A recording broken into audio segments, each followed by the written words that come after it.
All right, so this is another one I want to go over real quick because I feel like we don't have that 3rd and 5 play that's going to get us 5 yards, right?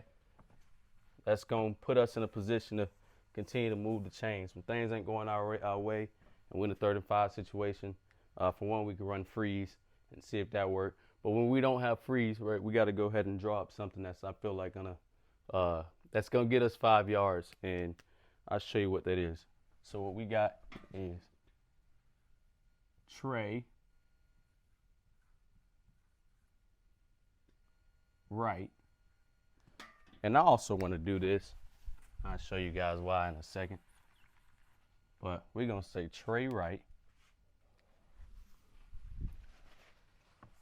Take that back. We ain't gonna call it Trey right. We're gonna call it spread right. We're gonna say spread right Mo Trey Hornet. Now the good thing is we don't have to reteach anything, right? These guys know what spread right is. They know what Hornet is. So we don't have to really reteach anything. We just got some things to add to it. So I'm gonna go ahead and draw up there, guys. Sits, 3 technique, shade, 5. Got that hard, playing on the line spur. Got a wheel, got a mic in the A, wheel in the B. Got a spur here, playing tight to the line. Got a corner, got a safety. Right? That's how they're gonna line up if we line up in doubles. We already know that. I want to do H motion. So we call it H mo, and there's a signal for that. Or not even a signal, there's a sign for that that'll say H mo. Let me zoom in to see if make sure y'all can see.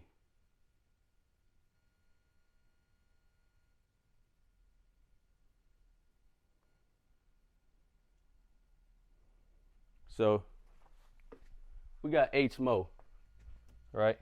H motion. The reason why we want to put this guy in motion, because we want to make sure that we're guessing right. So if this guy runs with him over here and replace here, then we know they're in man. If they bump, they're in zone.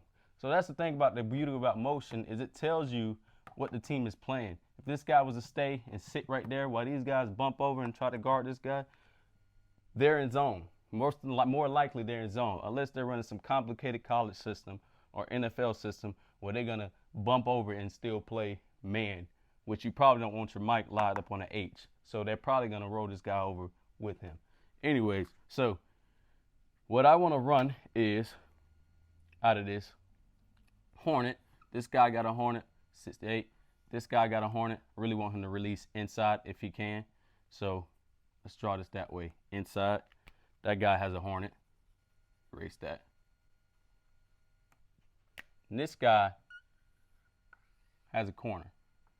So if they're in man, what's going to happen is he's going to stay with his guy. He's going to stay with his guy. And what we're going to get is this H lined up one-on-one with him. Guys, a corner route is hard to guard.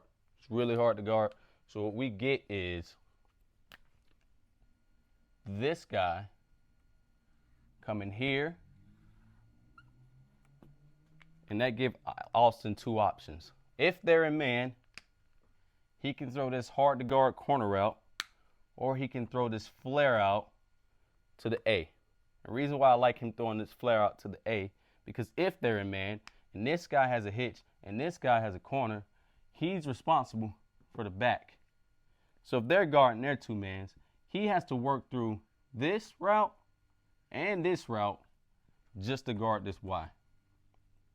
This A coming out the backfield. So what's essentially going to happen is this guy's going to be wide open. Austin's going to drop back, throw the ball to him. He can turn upfield and run. Okay, so what, coach, what if they don't bring this guy over? Right? What if they just bump everybody? What if this guy replaces here?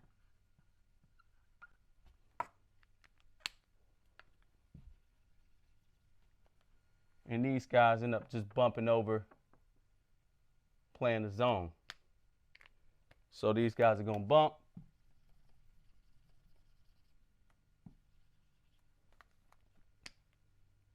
Got a wheel here now.